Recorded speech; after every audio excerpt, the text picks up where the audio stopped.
2020년 3월 18일 수요일 코로나19 대응 관련 대구광역시 재난안전대책본부의 브리핑을 드리도록 하겠습니다. 확진 환자 발생 현황과 입소 입원 현황에 대해서 말씀드리겠습니다. 질병관리본부의 발표에 따르면 오늘 오전 0시 현재 대구시에서 발생한 코로나19 확진 환자는 전일 오전 0시 대비 46명이 증가한 총 6,144명이며 확진자 증가세는 일주일째 두 자리 숫자를 기록하고 있습니다. 현재 확진 환자 2,517명은 전국 72개 병원에서 입원 치료 중이고 2,301명은 생활치료센터에서 치료 중입니다. 확진 판정 후 자가에서 치료 중이거나 대기 중인 환자는 210명으로 줄었습니다. 어제 하루 완치된 환자는 101명으로 현재까지 완치된 환자는 총 1,059명이며 안타깝게도 세 분이 환자가 세상을 떠나셔서 총 57명으로 늘어났습니다. 어제 하루 70명이 입원 내지 입소하였으며 오늘은 141명이 병원과 생활치료센터에 입원 입소할 예정입니다. 139명이 생활치료센터에서 완치되어 퇴소할 예정입니다. 다음은 고위험 집단시설 방역대책 추진 상황에 대해서 말씀드리겠습니다. 먼저 요양원, 요양병원 종사자와 환자들에 대해서 전수조사를 실시하고 있는 사항에 대해서 말씀드리겠습니다. 3월 13일부터 시행 중인 고위험 집단시설, 요양원, 요양병원, 복지시설에 대한 전수조사가 30% 정도 진행되면서 일부 시설에서 다수의 확진 환자가 확인되고 있습니다. 어제 요양병원 5개소에서 총 87명의 종사자와 환자에서 확진 환자가 발생하였습니다. 발생한 병원들은 서구 소재 한사랑 요양병원 74명, 북구 소재 배생병원 7명, 수성구 소재 수성요양병원 4명, 동구 소재 진명 실버홈 1명, 수성구 소재 시지 노인병원 추가 1명입니다. 서구 소재 한사랑 요양병원은 3월 16일 간호과장이 확진 판정을 받았고 어제 전체 종사자 71명과 입원 환자 117명에 대해 전수검사를 실시한 결과 어제 결과가 나온 종사자 중에서 17명의 확진 환자가 그리고 오늘 새벽 결과가 나온 환자에서 57명 도합 74명이 확진 판정을 받았습니다. 확진 판정을 받은 종사자 4명은 병원에 입원 조치하였고 10명은 생활치료센터에 입소 조치하였습니다. 오늘 새벽 확진 판정을 받은 57명의 환자와 그리고 남은 3명의 종사자에 대해서는 오늘 중으로 병원 내지 생활치료시설에 전원 입원 조치할 예정입니다. 질병관리본부 병원 담당 즉각대응팀과 대구시 역학조사관들이 현장에서 상세한 역학조사와 추가 감염 차단을 위한 방역대책을 지금 추진하고 있습니다.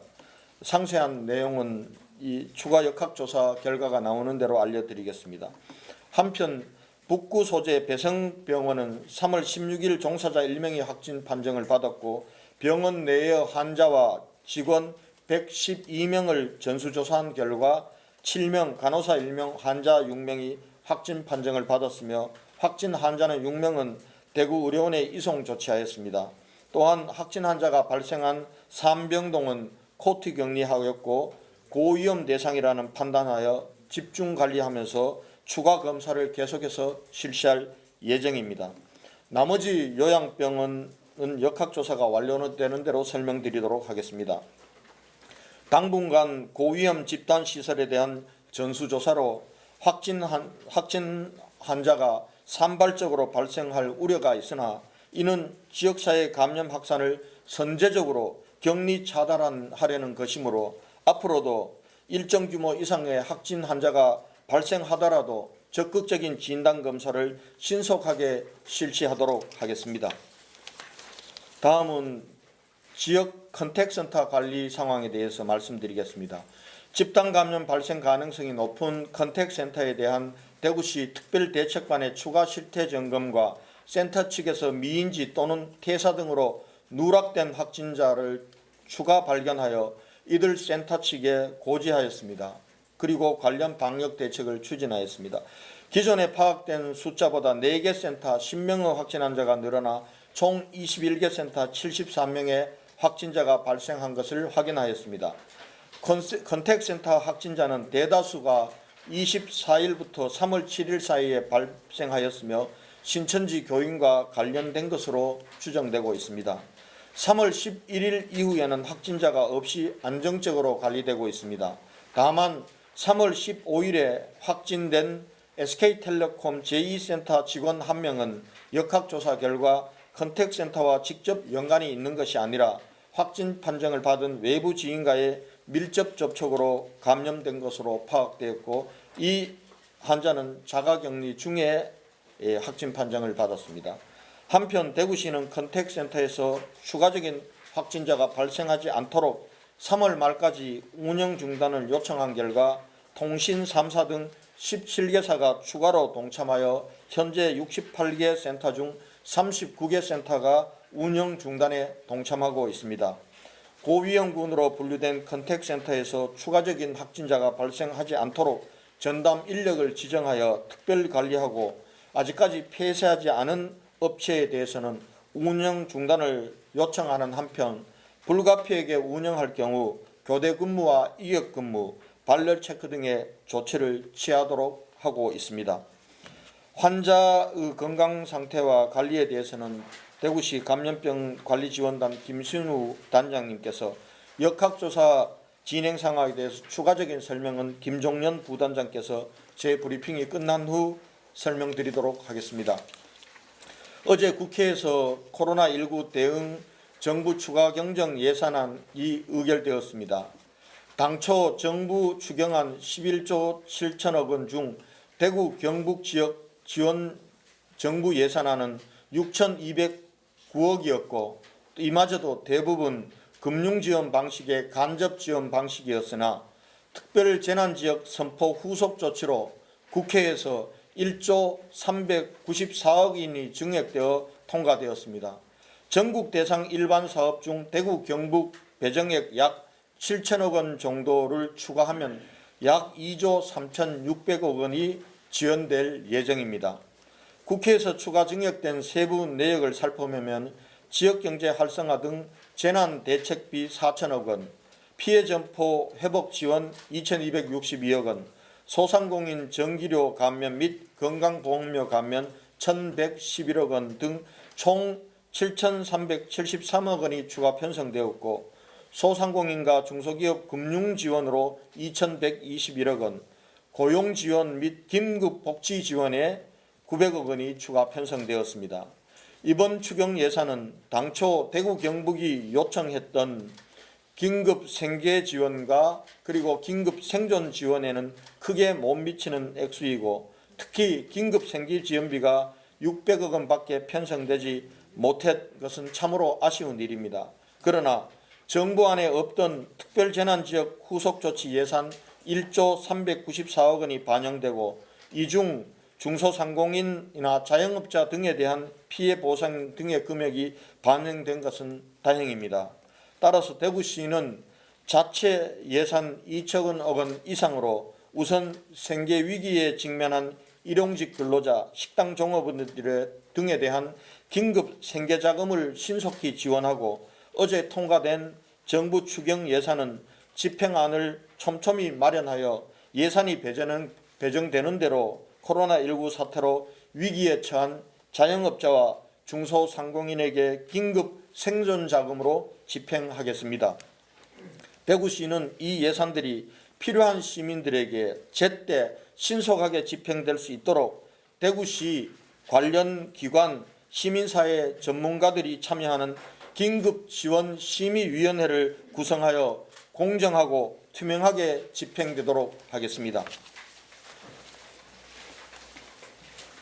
여야를 막론하고 많은 분들이 또 정부에서도 추경안 증액에 도움을 주셨습니다. 도움을 주신 모든 분들께 깊이 감사드립니다. 이번에 마련한 재원이 위기에 처한 대구 경북이 다시 일어설 수 있는 소중한 마중물이 될 것이라고 생각합니다. 시민 여러분들께 당부와 호소의 말씀을 드리겠습니다. 지난 2월 18일 지역에서 첫 코로나19 확진자가 발생한 이후 오늘로 꼭 한 달이 지났습니다. 그동안 시민 모두가 힘들고 어려운 가운데 잘 견뎌내 주셨습니다. 시민 여러분들의 덕분에 코로나19의 상승 기세는 꺾이고 확진 환자의 증가세도 대폭 감소하였습니다. 하지만 최근 확진자가 감소 추세에 따라서 헬스장, 사우나, 스포츠센터가 붐빌 뿐만 아니라 식당 등에서 벌써 일상으로 돌아가시려는 분들이 늘고 있습니다. 참으로 우려되는 일입니다. 분명히 다시 말씀드립니다. 아직도 우리 대구는 코로나19의 지역사회 감염이 심각한 상황입니다. 대구 전역이 위험지역이며 누구 한 사람도 안심할 수 없는 상황입니다. 확진자가 감소하는 숫자의 착시 현상을 일으켜서는 안 됩니다. 하루 30에서 40명의 확진 환자 발생은 엄청나게 많은 숫자입니다. 최초에 한 사람이 발생했을 때 우리는 얼마나 걱정을 했습니까? 이제 지금 확진자 발생 숫자는 대단히 심각한 상황이라는 것을 다시 한번 말씀드립니다. 한 달이 넘는 시간 집안에서 감옥 아닌 감옥 생활을 하신 답답하고 불편한 점 100분 이해합니다. 그러나 이 시간을 참지 못하면 우리는 더 고통스러운 긴 시간을 보내야 합니다. 아직도 역학조사 결과 동선을 파악하는 것도 어려운 일입니다. 조금만 더 참아주십시오. 끝날 때까지 끝난 것이 아니라는 것을 시민 여러분 명심해 주십시오. 3월 28일까지 2주간만 더 참고 힘내서 코로나19의 전쟁에서 승리할 수 있도록 시민 여러분께서 코로나19 종식 3.28 대구 운동에 함께 해주실 것을 다시 한번 당부드리면서 5개 행동 수칙에 대해서 다시 말씀드리겠습니다. 첫째, 외출은 최대한 자제하고 이동은 최소화해야 합니다. 다중 집회는 물론이고 3355 모임을 갖거나 식사하는 것 굉장히 위험한 일입니다. 하지 마실 것을 부탁드립니다. 대규모 아파트 단지에 사우나 시설이나 헬스클럽들을 열고 있다고 합니다. 이것도 굉장히 위험한 일입니다. PC방 그리고 노래방, 다중시설, 실내 공간들 영업 중단하셔야 합니다.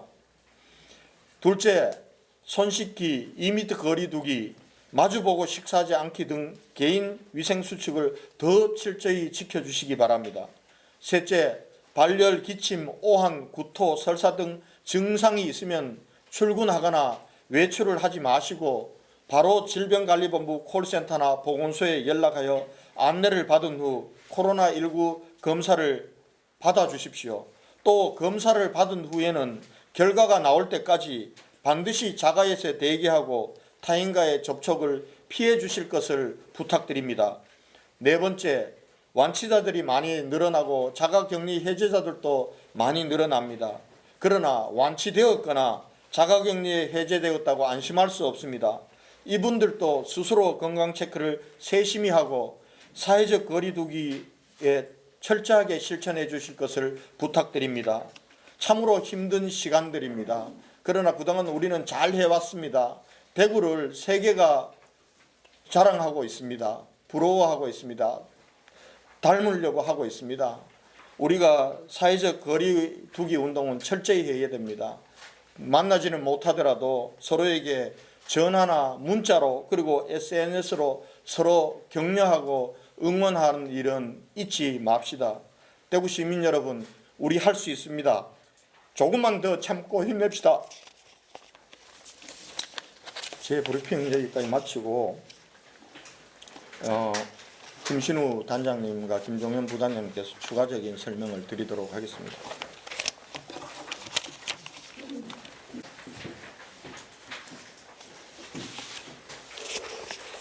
네, 대구에서 안타깝게 0시 기준으로 말씀드리는데 55번, 56번, 57번째 환자께서 사망하셨습니다. 첫 번째 55번째 환자는 남자 86세입니다. 당뇨, 전립선 비대 만성 신질환을 가지고 계셨습니다. 2월 21일 발열이 있었고 2월 26일도 열이 있으셨지만 그때 계명대학교 동산병원에 가셨고 코로나 검사 양성을 받으셨습니다. 3월 3일 날 대구 동산병원 입원하셨고 3월 17일까지 치료에도 불구하고 15시 15분에 사망하셨습니다. 56번째 환자분은 남자 79세이십니다. 과거에 결핵에 과발력이 있습니다. 3월 1일 음식 섭취가 감소하고 3월 4일 수성구 보건소에서 코로나 확진을 받으셨습니다. 3월 4일 대구의료원에 입원하셔서 지금까지 치료를 하였으나 3월 17일 18시 25분에 사망하셨습니다. 57번째 환자는 여자 77세이십니다. 기저질환으로 만성 폐쇄성 폐질환, 결핵, 당뇨, 고혈압 등이 있으셨습니다. 3월 3일 곽병원에 입원하셨고 3월 발열이 있었으나 코로나 검사 음성이었다가 3월 10일 날 코로나 검사 양성이 확인되었고 3월 10일 영남대학교 병원 응급실로 이송되신 다음에 지금까지 치료를 하심에도 불구하고 17일 22시 39분에 사망하셨습니다. 고령이시고 기저질환들이 있으신 분들이 초기에는 젊으신 신천지 신도들이 많았다면 지금은 기저질환자, 고령자가 많아서 사망자들이 계속 나오고 있다라고 생각을 하고 있습니다. 인공호흡기를 달고 계신 분은 지금 33명이 달고 계십니다. 그 중에 에크모까지 하고 계신 분은 10분이 계십니다. 저희 대구 지역에 어제 질문 중에 얼마나 음압이 되는 중환자실이 있는지에 대한 질문이 기자분 중에 한 분이 계셔서 확인해 보니 현재는 48개의 음압이 되는 중환자, 인공호흡기를 할 수 있는 그런 시설이 되어 있습니다. 다른 환자들도 있기 때문에 이 공간을 다 이렇게 무조건 쓴다라고 하기보다는 어느 정도의 이렇게 여유들을 많이 만들어 와서 많이 생겼다 이렇게 말씀드릴 수 있습니다. 이상입니다.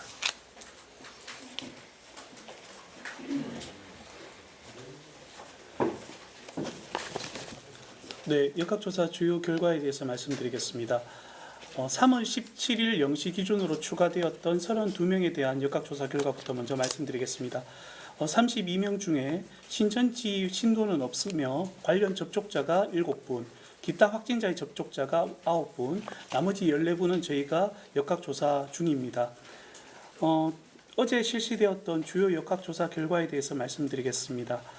배성병원은 현재 3월 16일 날 생활 지도자 1명 발생한 이후에 어제 실시한 직원과 환자 전수조사 결과 간호사 1사람, 환자 6사람이 추가 확진되어져서 환자 6명은 전원 대구의료원으로 이송 조치되었고 병동 전체를 코호트로 저희가 관리하고 있습니다. 한사랑 요양병원의 경우 실제 3월 16일 날 간호사 1사람이 발병한 이후 저희가 17일 종사자와 환자에 대한 전수조사 결과 종사자 17명, 환자 57명, 토탈 지금까지 75명의 확진자가 발생하였습니다. 1차 초기에 저희가 확인한 결과 최초 증상을 나타내신 분들이 이미 한 열흘 전부터 계셨던 것으로 보아서 최소 열흘 10일 이전에 확진자가 발생하였고 그 안에서 좀 병원 내에 확산이 일어났던 것으로 판단되어집니다. 현재 저희 대구와 질병관리본부의 역학조사팀이 현장에서 환자에 대한 평가를 지금 하고 있고 환자를 어떻게 저희가 조치할지에 관한 계획을 수립하고 있는 중이라고 말씀을 드리겠습니다. 다음은 수정요양병원에 대해서 말씀드리겠습니다. 수정요양병원은 2월 20일 날 간호조무사 실습생 1명이 확진 환자로 발생하였으나 즉각 조치되어졌고 이 이후에 특별한 확진 환자가 없다가 3월 13일 간병사 1사람이 확진되어졌습니다. 그 이후에 3월 17일 날 의사 1명, 간호조무사 1명, 요양보호사 2명이 추가 확진되어져서 현재 확진자가 발생한 5병동 전체를 코호트 격리하였고 환자에 대한 전수 검사를 시행한 상황입니다. 검사 결과는 나오는 대로 알려드리도록 하겠습니다. 그 이외에 진명실버홈에서 확진자 한 사람이 나와서 종사자 전수조사 결과 요양보호사 한 명이 확진되어졌고, 대덕실버홈에서 역시 확진자 한 사람과 같은 방을 사용한 유정사 한 명을 발견하여서 저희가 격리 조치를 하였습니다. 시지 노인병원 같은 경우에 3월 5일 날 간병사 한 사람, 3월 6일 날 간호조무사 한 사람, 3월 7일 날 간병사 한 사람과 조무사 한 사람이 발생되어져서 이청병동 환자에 대한 직원 검사를 전체 실시하였고 코호트 격리를 계속 해왔고 3월 17일 환자가 추가적으로 한 명 더 발생한 상황입니다. 예, 이상 보고 마치겠습니다. 예, 질문 받겠습니다. 예, 이한희 기자님. 네, 안녕하세요. KBS 이한희 기자입니다. 지금 그 요양시설에 대한 추가 확진자들이 계속해서 나오고 있는데요. 지금 이 한 사람 같은 경우는 57명을 오늘 병원으로 전원 조치할 예정이라고 하셨는데 이분들이 이제 일반적인 그냥 단순히 코로나 중증 병증으로 나눌 수 있는지 특별한 요양시설 특유의 어떤 다른 증상이 있는 환자 특성에 따른 병동이 제대로 마련되어 있는지 궁금하고 배성병원은 정신병동인데 어제부터 계속 나오고 있거든요. 우리가 대남병원에서 보듯이 정신질환자 환자에 대한 그 조치가 좀 주목이 되는데 대구의료원으로 이송 조치를 했다고 하는데 정신질환자 확진자에 대한 어떤 특별한 또 조치가 마련이 되어 있는지에 대한 질문이 하나 있고요. 그리고 이제 추경 어제 통과된 게 다행히 1조 원이 늘어났지만 이것으로 이제 좀 부족하다는 이야기가 있습니다. 그래서 대통령도 뭐 추가 추경에 대해서 말씀하셨지 않습니까? 6조 원 가량의 추가 추경이 필요하다 이런 이야기들이 나오고 있는데 이번 추경에 대해서 어떻게 평가를 하시는지 무엇이 더 부족하고 얼마나 더 부족하다고 생각하시는지 궁금합니다. 네, 우선 이 배성병원은 정신질환자들이 있는 병원입니다. 여기서 발생한 환자들에 대해서는 우선은 대구의료원에 정신병 환자들을 치료하던 그런 이 경험이 있기 때문에 지금 현재도 조현병 환자나 이런 분들은 대구의료원에서 치료를 하고 있습니다. 그래서 우선은 1차적으로 대구의료원으로 이송해서 거기서 치료를 하고 있다는 말씀을 드리고요. 그 다음에 한사랑 요양병원 같은 경우는 와상 환자도 있고 또 거동이 좀 불편하신 분들도 있습니다. 이 부분이 저희로서는 가장 어려운 대목입니다. 그래서 우선은 지금 계명대학교 대구 동산병원에 지금 와상 환자들을 위한 전용 병상들을 만들어서 오늘부터 아마 시행을 하게 될 것 같습니다. 일단은 그렇게 옮기고 또 거동이 되는 분들은 가까운 병원들에 입원 조치할 예정입니다. 오늘 이 상황 관련해서는 중앙재난안전대책본부 아침 회의에 저희 행정부시장이 보고를 했습니다. 보고를 하고 이와 관련돼서 환자들의 치료 병상의 문제를 저희 지역 차원에서 최대한 노력하겠지만 이 부분은 대남병원이라든지 또 영주의 푸른병원, 봉화의 푸른병원이라든지 이런 사례에서 볼 때 지역 차원에서만 해결할 수 없는 부분들은 중대 본 차원에서 지원해 주실 것을 요청드린 바가 있다는 말씀을 드리겠습니다. 그리고 어제 예산 관련해서는 사실 어제 아침까지는 재난안전 특별지역과 관련 선포와 관련된 후속 예산이 편성이 되지 못했다는 얘기를 듣고 제가 급히 올라가서 여야 원내대표도 만나고 또 지역의 여야 국회의원님들 특히 예결위에 들어가 계신 홍일학 의원이나 주호영 의원이나 윤재욱 의원도 만나고 그리고 홍남기 부총님도 극적으로 만났습니다. 만나서 이 부분들과 관련된 예산이 편성되지 않으면은 지금의 한계 상황에 와 있는 정말 일용직 근로자나 식당 종업원들, 택시기사들이 생존할 수가 없다.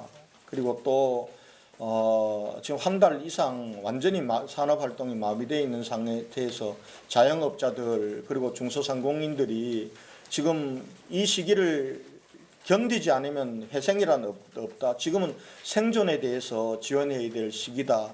이렇게 간곡하게 호소하고 사실은 홍남기 부총리하고 둘이서 울었습니다. 같이. 아마 정부에서도 여러 가지 고민들이 많을 겁니다. 예산이란 거는 아무리 많아도 부족하다고 느낄 수밖에 없습니다. 우선은 이 부분과 대구시에서 최대한 만들 수 있는 예산을 가지고 우리 일용직 근로자나 식당 종업원들 또 택시기사들 어려운 분들에 대한 긴급 생계자금부터 지원하고 그리고 자영업자나 중소상공인들에 대한 예산은 저희가 요구했던 것에 어느 정도 준하게 배정이 됐기 때문에 이 부분들은 신속 배정을 받아서 그렇게 우선 생존을 할 수 있도록 그렇게 버팀목이 되도록 집행을 하도록 하겠습니다. 아마 부족한 부분들은 정부의 예비비나 또 정부에서 지금 2차 추경까지를 지금 염두에 두고 있기 때문에 따로 정부의 지원을 요청하도록 하겠다는 말씀을 드리겠습니다.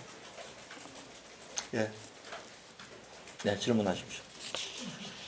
네, JTBC 윤비열 기자라고 합니다. 지금 고위험 시설인 사회복지시설이랑 요양병원 등을 전수조사하고 계신데 30% 완료했다고 하면 이제 한 130곳 가량이 완료가 됐다고 보면 되는데 지금 확진자 87명이 지금 요양병원 5곳 정도 나온 숫자이거든요. 지금 자료에 보면 그러면 이 130여 곳에서 87명이 나왔다고 보면 되는 것인지 아니면 요양병원만 따로 추려서 지금 87명을 발표하신 것인지 지금 한 30% 진행이 되었습니다. 한 10,000여 명 이상이 지금 검사했고 검사 결과는 모두가 다 나오진 않았습니다. 어제 검사한 것 같은 경우는 오늘 검사 결과가 나오는 것도 있습니다. 지금 우선적으로 확진 환자가 발생했던 병원들의 전수조사는 긴급하게 했고 검사 결과도 긴급하게 받도록 했기 때문에 한사랑 요양병원 같은 경우는 어제 진단검사를 했지만은 종사자들의 결과는 어제 밤에 그리고 확진 환자들에 대한 검사 결과는 오늘 새벽에 다 받을 수 있어서 그 결과에 따라서 지금 질병관리본부의 즉각 대응팀과 그리고 대구시 역학조사관들이 공동으로 지금 투입이 돼서 방역 조치를 하고 있다는 말씀을 드리겠습니다. 지금까지 한 걸로는 요양원들 같은 경우는 상당히 안정적으로 관리가 되어 온 것으로 파악이 되고 있습니다. 문제는 요양병원입니다.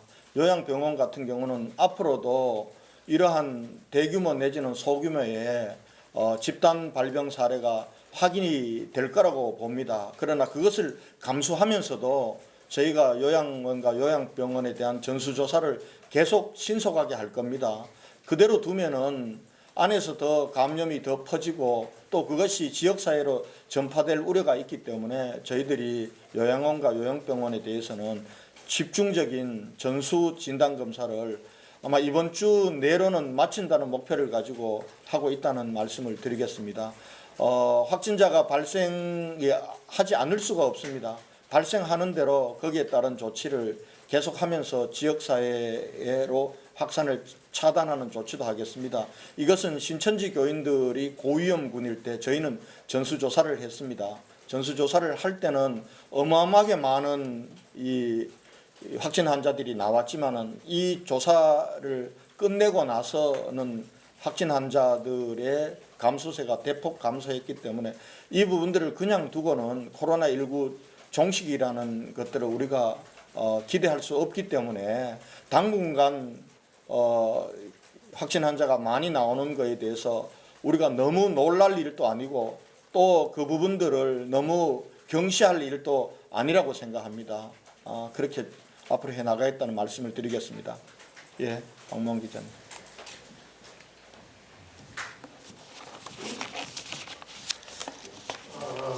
코로나 추경에 대해서 질문을 드리겠습니다.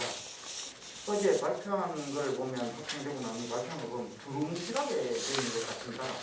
말하자면 대구 중국을 합해서 얼마 해준다라고 이렇게 발표를 하거나 이렇게 되어 있는 것 같은데 우리 코로나 예산은 당초 예산에다가 재난 특별 지역으로 선포된 이후에 예산이 크게 나눠질 것 같은데 대구시가 확보한 이번에 코로나 예산과 관련해서 구체적인 예산이나 분야가 파악이 되는지 보여줘야 질문을 드리겠습니다. 구체적인 거는 아마 정부에서 가내시를 할 겁니다. 그러나 박 기자님이 보듯이 그렇게 두리뭉실한 건 아닙니다.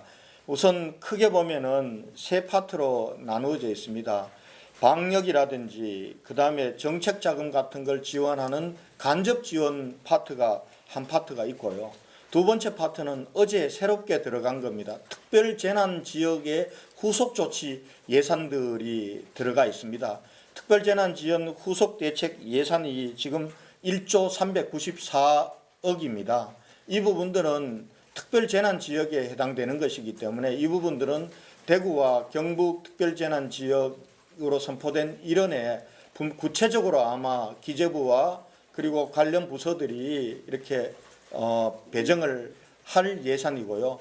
쓰일 수 있는 항목들도 나와 있고 특히 재난대책비 4천억 원 부분들은 사실은 지자체가 판단해서 급하게 집행할 수 있는데 쓰도록 이렇게 만들어 놓은 예산도 있다는 말씀을 드리겠습니다.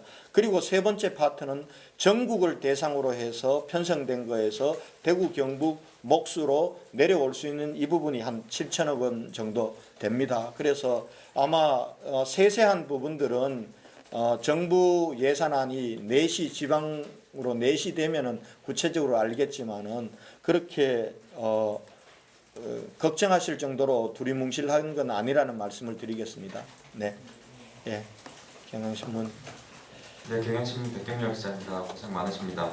크게 두 가지 부분 좀 질문 드리겠는데요. 첫 부분은 김종현 부단장님께서 질문 답변해 주셔도 될 것 같은데, 그 한사람하고 지금 배성병원이 좀 집단 감염 우려가 있는 것 같은데, 현재 그 최초 감염자 같은 경우에 그 감염 경로가 나왔는지 이 부분이 약간 궁금하고요.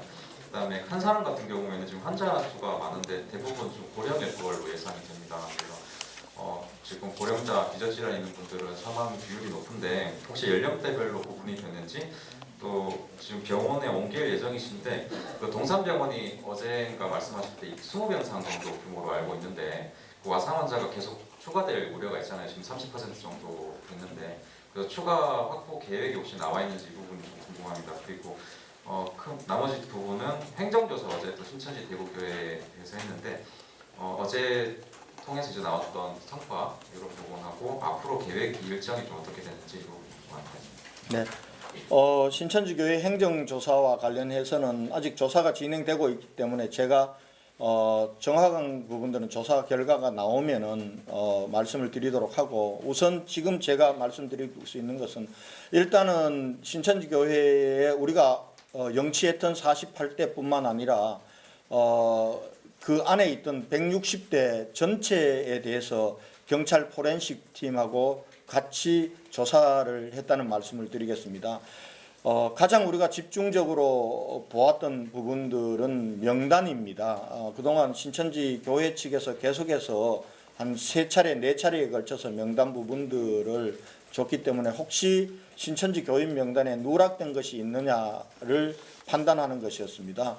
신천지 교회의 컴퓨터상에서 있는 이 교인 명부는 저희에게 제출했던 명부와 일치했습니다. 일치했고, 다만 유치부, 유년부, 초등학생 그리고 유치원생 그리고 학생부에서는 컴퓨터상에 있는 인원보다도 장부상으로 있는 인원이 더 많았습니다. 이 부분들과 관련해서 조사를 해본 결과 유년부나 학생부 같은 경우는 입교하는 정식 교인으로 등록하는 사람들이 있고 미입교하는 사람들이 있습니다. 입교하는 사람들은 정식 교인 명단에 들어가 있습니다. 유년부 같으면은 저희들이 가지고 있는 명단이 140명인데 어제 140명으로 확인되었습니다.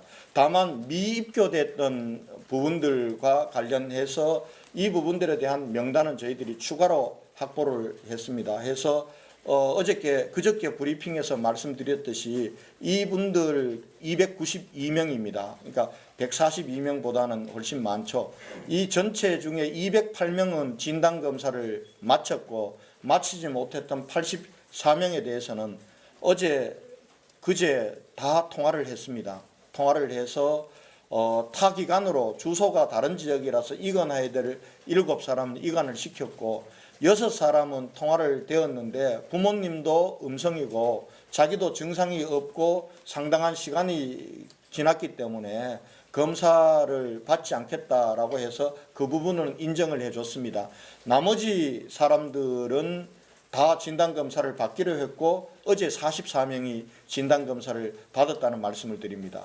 그리고 학생회 중고등학생 부분들은 추가로 미입교자 59명을 명단을 확보했습니다. 다만 이 명단은 이름만 있는 명단이라서 신천지 교회 대구교회 측에 이 미입교자라 할지라도 이분들에 대한 추가적인 인적사항을 파악해서 줄 것을 요청을 했습니다.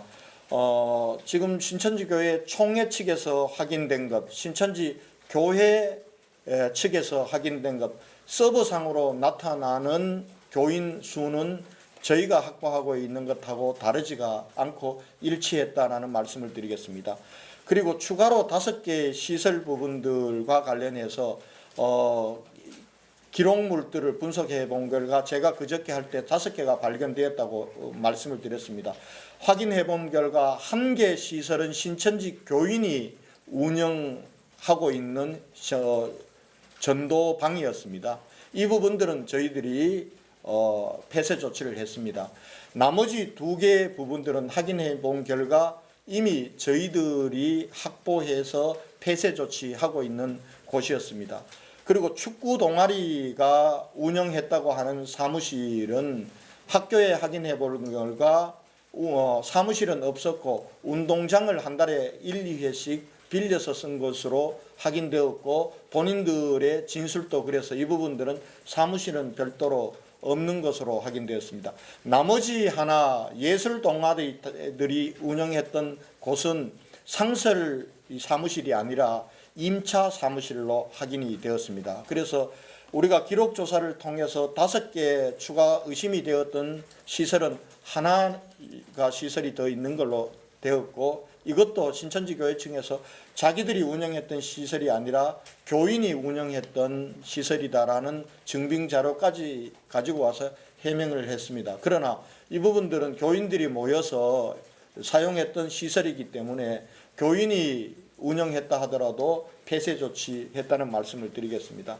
그리고 CCTV는 지금 현재 분석을 하고 있습니다. CCTV와 관련해서 2가지 CCTV가 있습니다. 지난번 3월 18일 날 확진자가 나왔을 때 질병관리본부가 가서 확보했던 31번 환자가 예배를 받다고 하는 시간 3월 9일 날 7시 반에서 9시까지 2시간, 10시 반까지의 3시간, 그리고 3월 16일 날 7시 반에서 10시 반까지 3시간 부분들, 이거는 교회 내부를 찍은 CCTV가 아니었습니다. 그때 아마 설명을 드렸을 텐데 외부 출입구와 그리고 또 엘리베이터를 찍은 것이었습니다. 이번 역학조사 과정에서 7, 8, 9층에 있는 CCTV를 확보했습니다. 물론 이것도 내부를 찍은 사진이 아니라 출입구와 그리고 엘리베이터를 찍은 사진입니다. 이 부분들은 경찰과 함께 분석 중에 있다는 말씀을 드리고요. 추가로 확인된 동영상이 있습니다. 아마 우리가 제일 주안점을 두고 보았던 것은 교회 내부에 예배를 보는 사진 동영상들입니다. 1월 1일 예배부터 시작해서 2월 16일 마지막 예배까지 그 이후에는 동영상들이 없는 것으로 확인이 되었습니다. 38건의 예배를 보거나 내부에서 행사하고 있는 38건의 동영상을 확보했고 이 동영상은 아마 과연 감염 경로가 최초의 감염 경로가 어딘가를 추정하는 데 저는 도움이 될 거라고 봐서 질병관리본부와 경찰과 공유하면서 이 부분들은 분석 작업을 하고 있다는 말씀을 드리겠습니다. 예. 이 정도까지가 제가 오늘 드릴 수 있는 중간 결과 말씀이라는 것을 드리고 추가적으로 나오는 부분들은 추가해서 브리핑을 드리도록 하겠습니다. 예, 아까부터 오경무 기자님 손 들고 계시는데. 시장님 지금 한 달 동안 그 시민들 잘 못 만나셨죠? 밖에 못 나가시고. 제가 가끔씩 시민들이 우리 3.28 운동이나 이런 것을 어떻게 동참하고 있느냐를 보기 위해서 밖으로 차를 타고 다니면서 이렇게 다니거나 합니다. 그러나 시민들과 만남의 공간 속에서 이렇게 많은 분들을 만나지는 못하고 있습니다. 그러나 많은 시민들께서 제 카톡이나 그리고 문자로 현장 상황들을 전해주시고 또 우려되는 것이 있으면 제게 전화를 하시는 분들도 있습니다. 예. 예, 저희들 이렇게 브리핑 보고 기업인들 저희 문자가 오는데 브리핑에서 좀 시민들한테 좀 희망과 용기를 줄 수 있는 그런 브리핑 멘트나 말씀을 좀 원한다 이런 거 좀 전달을 드립니다.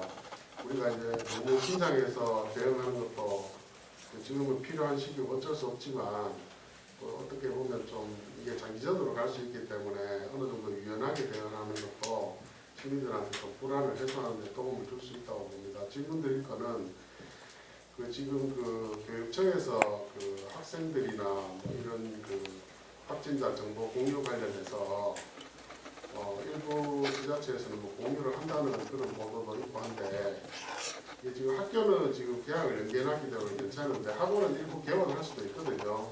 그런 경우에 확진자들하고 접촉을 시민들이 좀 두려워하고 있기 때문에 대구시가 어떤 규정이나 이런 거를 너무 엄격하게 해석하지 말고 좀 유연하게 대응해서 이런 부분도 좀 공유하는 게 시민들 불안을 좀 해소할 수 있지 않을까 이런 의견도 있습니다. 그 부분에 대해서 어떻게 검토하셨는지 정보를 좀 주시기 바랍니다. 네, 첫 번째 질문부터 말씀드리겠습니다. 시민들께서 너무나 어려운 상황이고 또 불안해하시는 거 잘 압니다.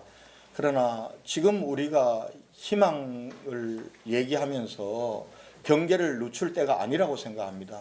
제가 이런 말씀을 거듭 드리는 저의 마음도 너무나 아픕니다. 그러나 자칫 우리가 이것에 기대나 이런 것으로 우리 상황을 늦추게 되면은 우리는 더 많은 긴 고통의 시간을 견뎌내야 됩니다. 그래서 제가 3월 28일까지만 2주간만 정말 지금보다 더 강하게 저한테 만약에 권한이 있다면은 저는 2주간을 통행 금지를 내리고 싶은 심정입니다. 그렇게 해야 이걸 잡을 수가 있습니다. 지금 외국 같은 경우는 비상사태를 선포하고 통행 금지령을 내린 국가들도 많습니다. 그러나 우리는 그렇게 하지 않으면서도 이 상황을 만들어 오고 있는 것은 놀라운 시민 정신입니다. 저나 방역 당국이 잘해서가 아닙니다. 우리 시민들이 신천지 교인들로부터 인해서 지역사회 감염이 상당히 퍼져 있는 상황 속에서도 신천지 교인들에 대한 전수진단조사를 통해서 그분들을 격리한 이후에 확 떨어지는 것은 그동안 우리 시민들이 자기 봉쇄, 자율 봉쇄에 가까운 그러한 걸 해주셨기 때문에 그렇습니다. 그런데 이 기간은 이것을 늦출 기간이 아닙니다. 제가 거듭 강조하는 것은 적어도 3월 28일까지 이제 한 자리 숫자로 들어오고 그리고 역학조사를 통해서 이동 경로와 동선을 어느 정도 밝힐 수 있고 시민들께서 어디는 위험한 곳입니다. 이렇게 말할 수 있을 때까지는 저희들이 대구 곳곳이 위험 지역입니다. 누구 하나 믿을 수가 없습니다. 저는 우리 직원들에게 나도 믿지 말라고 얘기합니다. 우리들도 밥 먹을 때 제 방에서 도시락 먹을 때 거리 2m 이상씩 두고 먹습니다. 이렇게 해야만 합니다. 다시 한번 강조드립니다. 3월 28일까지 정말 우리가 인내하고 그리고 힘을 내면서 더 철저하게 이 개인 방역 대책, 개인 예방 수칙 지켜야 합니다. 지금 저는 희망을 말씀을 드릴 수가 없습니다. 이 상황은. 그러나 우리가 추경 예산안 확보하고 또 우리가 잔인한 3월을 견디면은 4월에 우리도 봄을 맞이할 수 있고 거기에 따라서 어떻게 하면 일상으로 복귀하는 조치도 굉장히 단계적으로 해야 될 겁니다. 확 풀 수가 없습니다.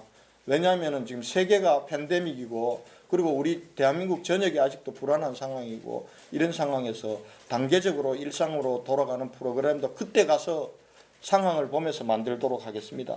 정말 희망을 말씀드리지 못해서 정말 죄송하다는 말씀을 드리고요. 교육청과 관련해서 교육청에서 교육감께서 어제 기자회견을 하셔서 왜 확진된 학생들, 유치원생들 명단을 안 주냐라고 교육청의 답답한 심정은 압니다. 그러나 지금 방역 대책은 대구시 재난안전대책본부와 중앙재난안전대책본부를 통해서 단일한 통로로 가야 됩니다.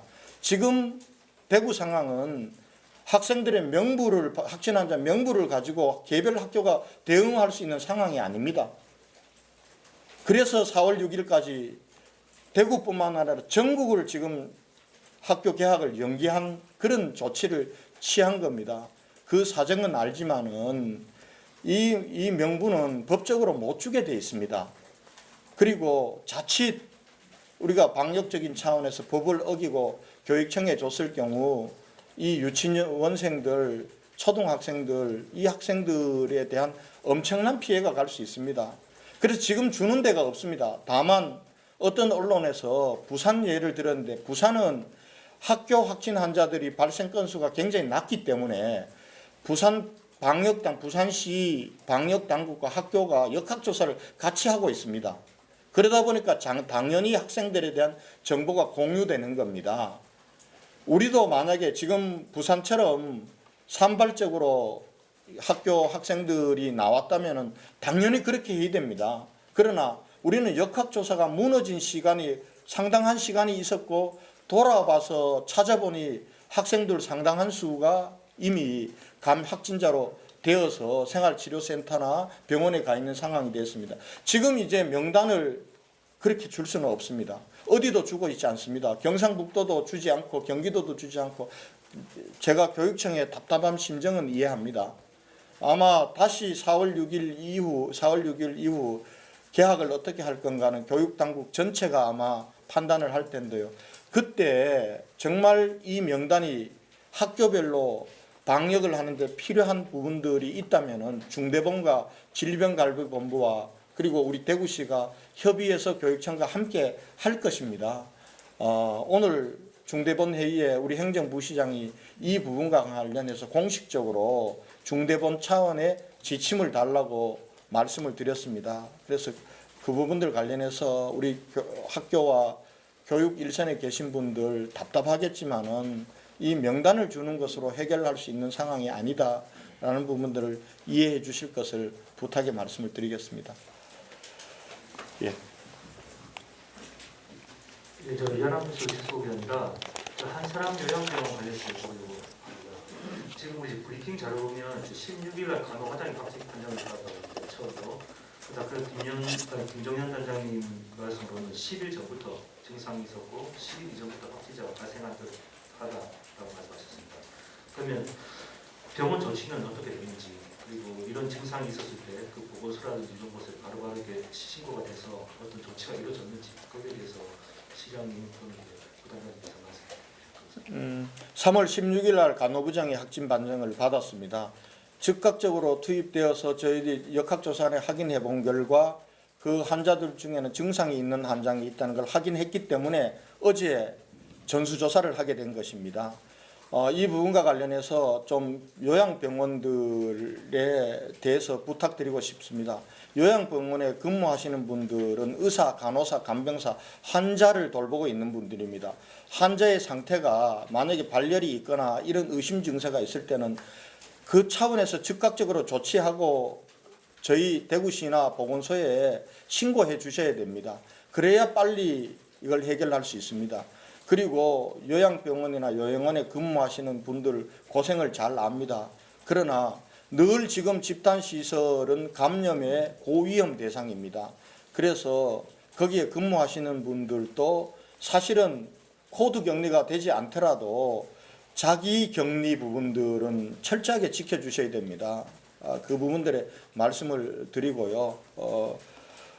상세한 부분들의 역학조사 부분들은 김준영 단장님께서 추가로 드리겠습니다. 저한테 우선 질문하실 걸 질문하시면은 제가 답변 드리고 그리고 나서 김종현 부단장님께서 말씀드리기도 하겠습니다. 예, 박철희 기자님. 네, 수고 많으십니다. TBC의 박철희 기자입니다. 그 추경 예산 가운데 아까 말씀하신 재난 대책비 4천억 원 좀 구체적인 용도 생각하시는 게 있으면 말씀 좀 부탁드리고요. 그리고 며칠 전에 이제 대구시 예산 2천억 원을 투입해서 영체상공인 생존자금 그리고 긴급 생계자금 두 가지 이제 형성하겠다 말씀을 하셨는데 오늘 브리핑 내용 보면 대구시 예산으로는 긴급 생계자금을 그리고 추경 예산으로는 생존자금을 집행하실 계획인 것 같은데 이 추경과 대구시 지원 내용 이렇게 어떻게 조정하실지 좀 구체적인 내용이 있으면 좀 네. 말씀 부탁드리고 언제쯤 시민들이 지원받을 수 있는지 이것도 다시 좀 네. 알겠습니다. 우선은 재난대책비 4천억 부분들과 관련해서는 대구시가 조금은 자율적으로 쓸 수 있다고 얘기를 했습니다. 이 부분과 관련해서는 중앙정부와 물론 협의를 해야 됩니다. 말씀드렸던 저소득층 그리고 또 영세 근로자들 택시 부분들과 관련된 긴급 생계자금 그리고 또 중소상공인들 그리고 영세 자영업자들 이 부분들에 대한 긴급 생존자금 형태로 그렇게 쓸 겁니다. 구체적으로 얼마를 어디에 쓰겠다라는 부분들은 예산 추계도 하고 중앙부처하고 협의도 해야 되기 때문에 제가 이 자리에서 똑부러지게는 말씀 못 드리겠습니다. 2천억 대구시가 지금 예산 세출을 구조조정을 통해서 마련해서 지원하고자 하는 예산 부분들은 이번 정부 추경에서 자영업자나 중소상공인들을 지원할 예산 부분들은 일정 부분 편성이 됐습니다. 그러나 긴급 생계 지원 부분들의 예산은 상당히 부족합니다. 그래서 오히려 저희 대구시의 예산은 상당 부분을 긴급 생계 지원에 투입을 해야 하지 않을까 이렇게 판단해서 아까 그렇게 말씀드렸다는 것을 이해해 주시기 바랍니다.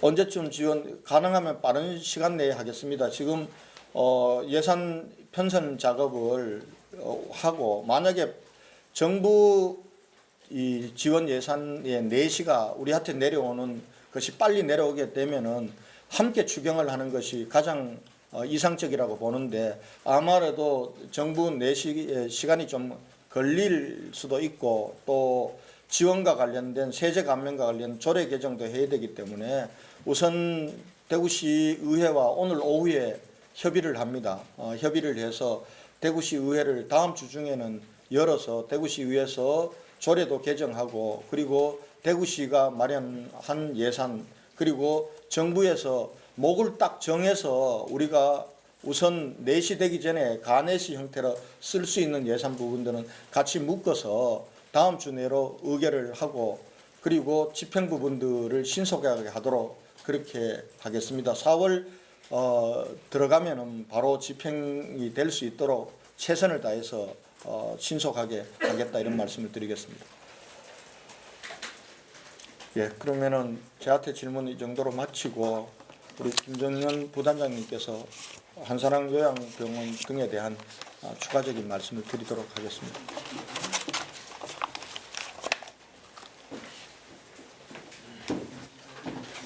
예, 한사랑 요양병원과 관련해서는 아까 전에 말씀드렸던 내용은 어제 추가로 확진되어진 17분의 직원에 대해서 저희가 기본적인 역학조사를 한 결과 정상을 호소한 날짜가 최소 한 7, 8일 이상 되신 분들이 다수였기 때문에 그렇게 말씀을 드린 내용이고 실제 환자에 대한 역학조사는 아직 시행되지 못했습니다. 저희가 아침에 통보를 받았기 때문에 그래서 실제 환자분들이 정상 발생 시기가 언제인지 그동안 또 입퇴원한 환자는 또 어떤 분들이 있는지 그다음에 면회를 왔던 분들의 명단 뭐 이런 부분들을 저희가 전체적으로 파악을 해봐야지 언제부터 정상이 있었고 유행이 시작이 되어졌는지는 확인할 수 있을 것 같습니다. 그래서 그 부분은 저희가 현장 역학조사를 시행하고 있지만 일단 1차적인 목적은 아직까지 병원 안에 확진되지 않은 환자가 60여 분이 계십니다. 그래서 이분들을 확진자와 구분해서 추가적인 전파가 일어나지 않도록 하는 것이 우선입니다. 이를 위해서 확진 환자 60분에 대한 중증도 평가, 정상에 대한 평가와 그 다음에 와상 상태에 어느 정도의 수준의 요양 서비스가 필요한지에 대한 평가를 해서 이분들에 대해서 저희가 전원 조치가 가능할지 아니면 불가피하게 병원 안에서 코호트 격리를 해야 될지에 대한 그런 부분들은 질병관리본부와 저희가 같이 논의해서 결정을 할 예정입니다. 직원들이 7, 8일 이상씩 증상을 호소했다는 거는 그 7, 8일 이전부터 이게 증상이 나서 이제 그런 좀 발열이라든지 의심 증상이 났었지만 그 보건소를 찾지 않거나 검체 조사를 하지 않았다는 뜻입니다. 그 부분은 아직까지 조사가 되어지지 않았기 때문에 그 부분은 나중에 조사한 이후에 말씀드리겠습니다. 증상 호소가 7, 8일 이상씩 됐다는 게 뭐 어떤 뜻인지 그러니까 저희가 이제 기초역학 조사들을 보건소에서 해서 저희한테 보고한 자료에 따르면 최초 증상을 발생한 의심 증상이 있었던 부분들이 한 뭐 3월 중순 또는 3월 한 10일경부터 있었던 분들이 다수 계셨던 거로 저희가 파악을 하고 있습니다. 그래서 실제적으로 저희가 좀 추가적으로 심적 역학 조사를 해서 그다음에 이분들의 DOR 그러니까 의료 이용 정보라든가 이런 것들 전체적으로 저희가 파악해 봐야지 실제 언제부터 증상이 있었고 또 누가 더 선행된 환자인지를 저희가 파악할 수 있을 것 같습니다. 어느 분부터 해야 될지. 네. 예, 저 YTN의 임진사입니다. 이분들이 의료진인데, 그러니까 직원이면 뭐 의료진들도 다 당연히 알았는데 보건소에 아예 신고를 안 하셨던 건지 확인 좀 부탁드리고, 그다음에 요양원하고 요양병원 전수 조사가 30% 정도 진행됐다고 했는데 전수 조사 대상이 뭐 시설 몇 개 기관에 뭐 몇 명 정도 되는지 말씀드리겠습니다. 몇 개 시설, 몇 개 기관인지는 제가 숫자를 정확하게 파악하지는 못하고 있고요. 대상은 요양시설과 요양병원의 종사자와 그다음에 환자들까지 포함해서 하고 있는 것으로 알고 있습니다. 그리고 보건소의 신고 여부 역시 저희가 파악을 해서 말씀드리겠습니다. 지금 한사랑 요양병원의 경우는 저희가 인지한 계기가 유증상을 느끼신 간호과장님께서 선별진료소를 통해서 확진되었고 이분에 대한 역학조사 결과 직장이 한사랑 요양병원임을 저희가 확인 후 역학조사를 실시하여서 저희가 추가적인 환자를 발견하였습니다. 매일경제 오성근 제가 매일경제 오성근 기자입니다. 조금 전에 시장님께서 요양원은 이제 관리가 잘 되고 뭐 요양병원은 그렇지 못한 부분이 있다고 말씀을 하셨는데 그렇다면 이게 요양원보다 요양병원이 왜 이 집단 감염에 취약한지에 대해서 좀 구체적으로 말씀해 주시겠습니까? 요양병원과 요양시설이라고 해서 집단관리 취약 누가 더 취약하고 덜 취약하고를 그런 기준으로 나누기는 어렵습니다. 시설의 규모라든가 그다음에 이제 입원해 있는 환자의 중증도라든가 뭐 이런 부분들을 저희가 봐야 될 것이고 아무래도 요양시설보다 요양병원에 입원해 계신 분들은 요양 서비스나 아니면 다른 기저질환들을 가지고 계신 분들이 많기 때문에 조금 더 고위험군인 것은 사실입니다. 그런데 어느 기관이 감염병이 취약하다를 일괄적으로 저희가 말씀드리기는 조금 어려운 상황입니다. 아까 시장님께서 말씀해 주셨지만 저희가 전수조사를 하고 있고 지금부터 중요한 부분이고 지금 좀 유념해 주셨으면 하는 부분들이 특히 종사자분들이 어떤 의심 증상이 있으신 분들은 즉시 업무에 배제를 하시고 검사를 받으셔야지 나머지 종사자나 아니면 환자 또는 입소자에 대한 추가 전파를 막을 수가 있습니다. 그래서 이 부분들이 굉장히 중요한 부분이라고 좀 강조드리고 싶습니다. MBC 김문경입니다. 네, MBC 권윤수 기자입니다. 지금까지 한사랑 요양병원이나 배성병원 등에서 어떤 역학조사 결과를 좀 얘기해 주셨는데요. CG 노인병원에서는 지금까지 어떻게 역학조사가 이루어지고 있는지와 환자가 얼마나 발생했는지 좀 요약해서 설명 좀 부탁드립니다. 네. CG 노인요양병원 같은 경우에 최초 환자가 3월 5일 날 아까 잠깐 말씀드렸지만 간병사 한 분이 발생하였고 그 다음에 3월 6일 날 간호조무사 1명, 3월 7일 간병사 1명, 간호조무사 1명이 발생했습니다. 이 당시 저희가 즉각적으로 현장에 나가서 접촉자와 환자들을 전부 다 분리하였고 그 이후에 저희가 추적 감시하고 있습니다. 그 와중에 환자 한 분이 3월 17일 날 추가적으로 발생한 사례입니다. 그래서 특별하게 초기 대응이라든가 이런 부분에서는 저희가 전혀 문제가 없었는 것으로 판단하고 있고요. 지금도 저희가 계속해서 나머지 추가 격리되어진 분들은 저희가 계속해서 확인을 하고 있습니다. 네, 마지막 한 번만 더 받겠습니다. 네, 저 중앙일보 김정숙 기자입니다. 일단 기본적으로 한사람 요양병원에 환자들 연령대가 어떤지랑 또 병원의 생활 공간 구조가 어떤지 좀 먼저 궁금하고요. 그리고 봉화의 푸른 요양원을 보면은 음성이 나왔더라도 이제 추가 양성 판정이 나온 경우가 되게 많았는데 좀 추가 발생 가능성은 어느 정도 보시는지 궁금합니다. 네, 일단 구조는 일단 환자들이 입원해 있는 병실이 2층, 3층, 그다음에 4층, 5층으로 되어져 있고 2층, 3층이 한 병동, 그다음에 4층, 5층이 또 하나의 병동으로 관리되어지는 상황입니다. 주로 이 한사랑 요양병원 내에서 조금 중증에 가까우신 분들이 2층, 3층에 밀집되어서 관리되어지고 있습니다.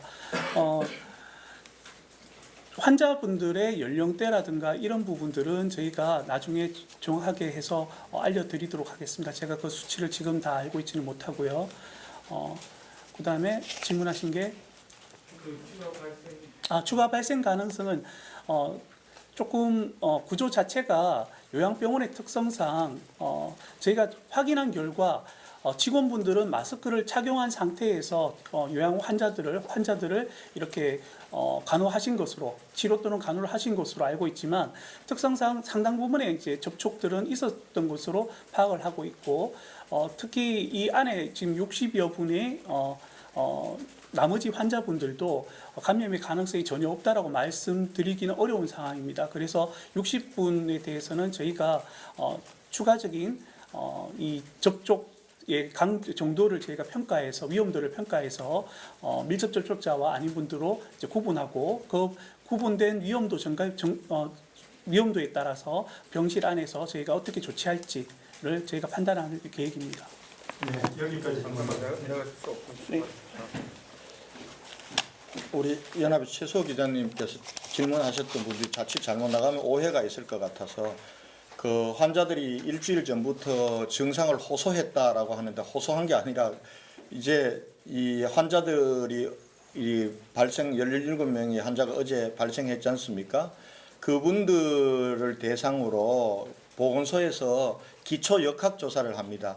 그럴 때 물어보는 것이 언제쯤 이 증상이 있었습니까? 라고 물어봤을 때 이 3일 내지 길면은 일주일 정도 전에 증상이 있었다라고 얘기한 것이지 어디 호소를 했는데 묵살했다 이런 개념은 전혀 아니다라는 말씀을 다시 부연 설명을 드립니다. 혹시 이게 오해가 있으면 안 될 것 같아서. 3일이나 일주일 정도 전에 증상이 있었으면 그 자신들이 먼저 보건소에 신고해서 검사를 받았는데 맞습니다.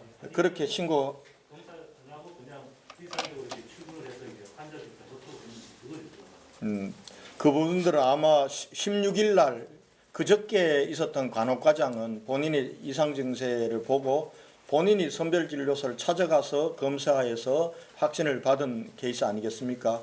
그리고 어제 17명의 종사자들 같은 경우 중에서도 보건소의 1차 역학조사 결과는 증상이 며칠 전부터 있었다고 하는데 본인들이 정말 자기 스스로 출근하지 않고 검사를 받았어야 되는데 우리가 늘 얘기하는 게 그거 아니겠습니까? 발열이나 이런 증상이 있을 경우에는 출근하지 말고 집에 있으면서 빨리 보건소나 그 다음에 질본 1339로 연락해서 안내받아서 검사를 받아라. 검사 받고 결과가 나오는 동안도 움직이면 안 된다. 이렇게 얘기를 하는데 그 부분들을 지키지 않은 것 같아서 좀 아쉬움이 있다는 말씀을 드리겠습니다. 한번 그 부분을 검토해 보겠습니다. 예, 오늘 아쉽지만 이 정도로 하도록 하겠습니다. 예, 이상으로 코로나19 대응 관련 오늘 정례 브리핑을 모두 마치겠습니다. 감사합니다.